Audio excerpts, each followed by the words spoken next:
इसी से कल पिताजी कह रहे थे, मोहब्बत खा गई लड़का हमारा। ये शेर जिनका है वो मेरे साथ इस वक्त यहाँ पर बैठे हुए हैं।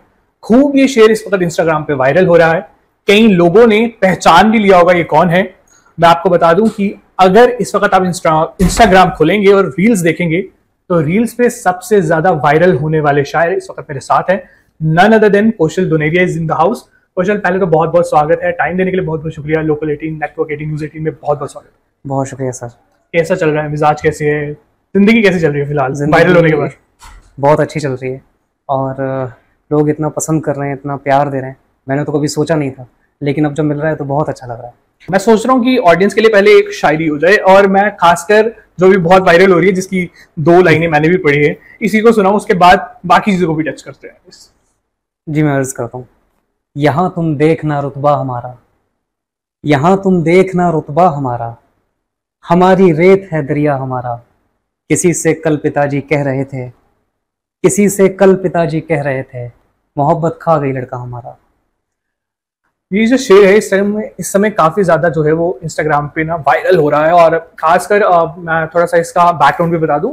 फेमस शायर पाकिस्तान के तहजीब हाफी ने भी कुछ दिन पहले ये शेर पढ़ा है। थोड़ा सा ना लाइफ के बारे में जानना चाहता हूँ, क्या बैकग्राउंड था, कहाँ से आते हो, क्या स्टडीज का थोड़ा सा बताओ। मेरी जो स्टार्टिंग में जो स्कूलिंग हुई वो आगरा से तकरीबन 70 किलोमीटर दूर एक छोटा सा कस्बा है, छोटा सा टाउन है जिसका नाम है बाह। वहाँ से थोड़ी दूर से यमुना बहती है, तो यमुना के किनारे पर ही हमारा पूरा बचपन गुजरा। स्टार्टिंग की जो स्कूलिंग थी वो वहाँ होती रही। उसके बाद हमने 12th पास किया।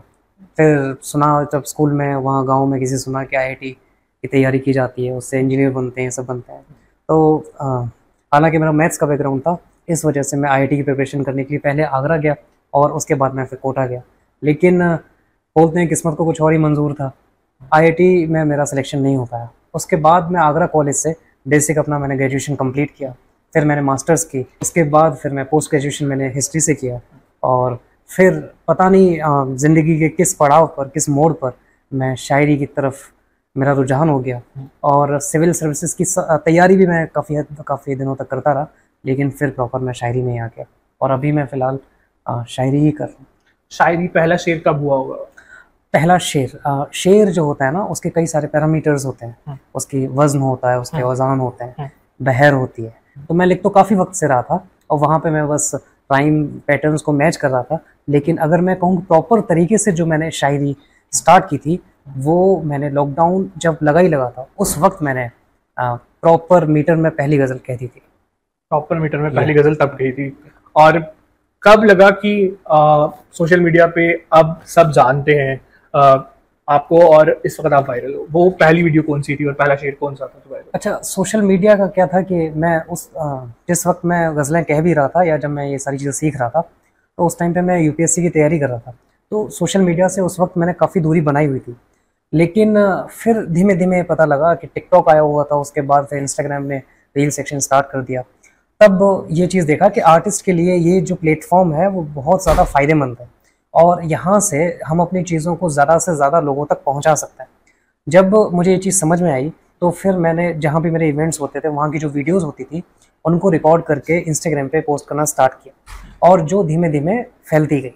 तो अभी मैं अगर वाकई कहूँ तो पिछले 1 साल से मुझे ऐसा लगने लगा कि हाँ, जो लोग शायरी पसंद करते हैं वो किसी ना किसी रास्ते से, किसी न किसी ज़रिए से मेरे शेर उन तक पहुंच गए हैं और वो उन्होंने मुझे ढूंढना और पढ़ना शुरू कर दिया। सबसे बड़ा फैन मूवमेंट कभी अचानक किसी ने बुला लिया हो भीड़ में, तो आपको लग रहा हो कि नहीं, यहाँ पे तो कोई जानता ही नहीं है? हाँ, ये मुझे मतलब मैंने कभी सोचा नहीं था कि इस तरह से कोई दिन आ सकता है कि 4 लोगों के बीच कोई मुझे पहचान लेगा। लेकिन अब तो ऐसा आलम है कि मैं अभी आपको 4 दिन पहले की बात बताता हूँ। मैं अपने गाँव में था और मैं बस वहाँ से क्रॉस हो रहा था। वहाँ पे एक लड़का तुरंत, अरे कुशल दुनेरिया, तो मैंने मजाक में ऐसे सिर मना में हिला दिया, अरे नहीं आप कुशल भैया हैं, मैंने आपको इंस्टाग्राम पे सुना है, वो बहुत अच्छा लिखते हैं आप और मैं बहुत पसंद करता हूँ। तो इस तरह से अब अमूमन ऐसा होता है कि अगर मैं किसी जगह जाता हूँ तो लोग पहचान जाते हैं और वो बड़ी अच्छी बात है, इतना प्यार करते हैं कि वो पास आकर और अपनी मोहब्बत को एकदम से बयां कर देते हैं। बहुत अच्छा लगता है। जो अभी फुल ऑन शायरी ही चल रही है, इसके साथ साथ कुछ और भी चल रहा है? क्योंकि ब्रेड एंड बटर भी देखना होता है आपको। हाँ, सो क्या कर रहे हो उसके लिए? अब जो मैं समझता हूँ कि आर्ट्स के लिए जो हमारे पास जो जिस वक्त में मैं जी रहा हूँ ना, वो आर्ट्स के लिए सबसे अच्छा टाइम है। खासकर अगर मैं बात करूँ पोइट्री के लिए वो सबसे अच्छा टाइम है। और यहाँ पे अब वो चीज़ नहीं है कि पुराने टाइम पे जो शायर होता था वो बस एक उसने झोला लटका लिया है और वो अपनी बस गज़लें कह दी और लोगों तक पहुँच गई। और ये होता था कि शायर को क्या चाहिए, शायर को तो बस सुनने वाले चाहिए, बस उनको तो सामने चाहिए। ये जो चीज़ है वो धीमे धीमे बदलती जा रही है और लोग अब शायरों को सुनना भी चाहते हैं और उनको उनका मन चाहा अमाउंट देना भी चाहते हैं और खुशी खुशी देते हैं।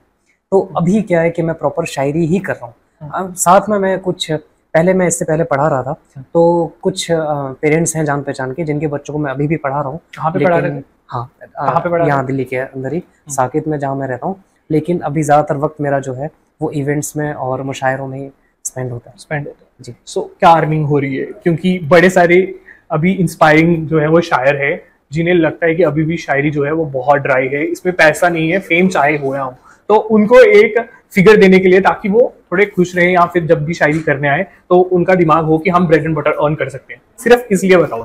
ठीक है, ये बड़ा एक अच्छा क्वेश्चन है और मैं इसमें कुछ टाल मटोल नहीं करूंगा और मैं इस चीज़ का सीधा जवाब दूंगा कि बिल्कुल शुरुआत में 15-20 हज़ार रुपए आप आराम से किसी भी मुशायरे के लिए, किसी भी इवेंट के लिए डिमांड कर सकते हैं। मैं अगर आपको अपना बताऊं तो मैं आराम से 1 लाख या उससे ऊपर प्रिसाइसली उसके ऊपर महीने का। अब मैं घर, क्योंकि आपने घर का जिक्र किया, मैं घर पे आने वाला हूं। घर पे कौन कौन है और घर पे जो अभी जो आपने जब शायरी शुरू की होगी तब कैसा माहौल था, कितना सपोर्ट था उसके लिए? अच्छा, उस टाइम पे बिल्कुल सपोर्ट नहीं था। उस टाइम पे मैं पढ़ भी रहा था तो किसी को बताया नहीं था कि मैं शायरी कर रहा हूँ या मैं लिखने लगा हूँ। लेकिन जैसे जैसे मैं इवेंट्स में जाने लगा और मेरे वीडियोस आने लगे तो पिताजी तक ये बात पहुंचने लगी कि लड़का लिख रहा है।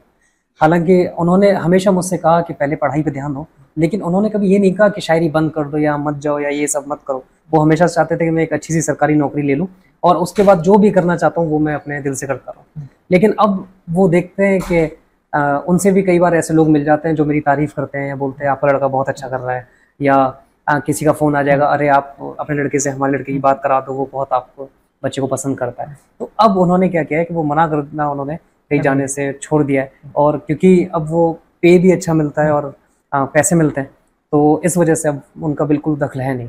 जल्दी से ना, क्योंकि इंस्टाग्राम पे बहुत सारे लोग ट्राई करते हैं शायरी करने का, कभी रिदम बैठता है कभी नहीं बैठता है, क्योंकि शायरी में मीटर है, बहर है, फिर आपको मतलब और मकता देखना पड़ता है, बहुत कुछ देखना पड़ता है। मैं चाहता हूँ कि आप अपने तरीके से ना रिदम समझा दें लोगों को, जो शायरी लिख रहे हैं उनको समझ आ जाए कि इस रिदम में लिखना होता है या फिर इस तरीके से काफिया जोड़ना होता है।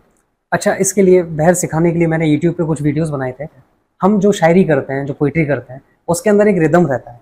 रिदम का मतलब है उसमें एक, जैसे हम कोई गाना गुनगुनाते हैं, दिल के अरमा आंसुओं में बह गए, दिल के अरमा आंसुओं में बह गए। कभी कभी क्या होता है कि हम वो लफ्ज को भूल जाते हैं, तो हम कह देते हैं ला ला ला ला ला ला ला ला ला ला ला। अब ये जो ला ला ला ला है, ये जो रिदम है, जो लिरिक्स मिस होने के बाद हमारे जहन में घूमती है, वही बहर है। बहर कुछ और नहीं, बस रिदम है। और हम जो शायरी करते हैं या लोग जो सीखना चाहते हैं उनको समझना चाहिए कि जितनी भी गजल, चाहे वो मेरी पढ़े, चाहे वो अजहर इकबाल साहब की पढ़े या तहजीब हाफिज साहब की पढ़े या जॉन साहब की पढ़े, वो सब मीटर के अंदर होती है, वो बहर के अंदर होती है। कई तरह के रिदम्स होते हैं। अब जैसे मैं आपको बेसिक बताता हूँ, रिदम का मतलब, बहर का मतलब एक फ्लो। जैसे बचपन में जो हम पढ़ते थे जॉनी जॉनी यस पापा, और उसको हम चिल्लाकर पढ़ते थे और एक रिदम में पढ़ते थे, Johnny Johnny yes papa, eating sugar no papa, telling lie no papa. तो ये जो रिदम है उसी को हम लोग बहर कहते हैं। और हर गजल की अपनी एक रिदम होती है। जैसे मैं एक छोटा सा एग्जांपल देता हूँ, जैसे जॉनी जॉनी यस पापा, ये हमारे नर्सरी की राइमिंग जो थी वो हो गई, पोम हो गई छोटी सी। और वहीं पे जॉन साहब की एक गजल है, अपना खाका लगता हूँ, एक तमाशा लगता हूँ, सारे रिश्ते प्यासे हैं। तो आप रिदम समझ पाएंगे कि जॉनी जॉनी यस पापा, एक तमाशा लगता हूँ, ईटिंग शुगर नो पापा, सारे रिश्ते प्यासे हैं, क्या मैं दरिया लगता हूँ। ये जो रिदम है, ये जो बहर है, ये जो आहंग है, फ्लो है, इसी को हम लोग बहर कहते हैं। और सारी शायरी इसी तरह की स्पेसिफिक बहरों में चलती है।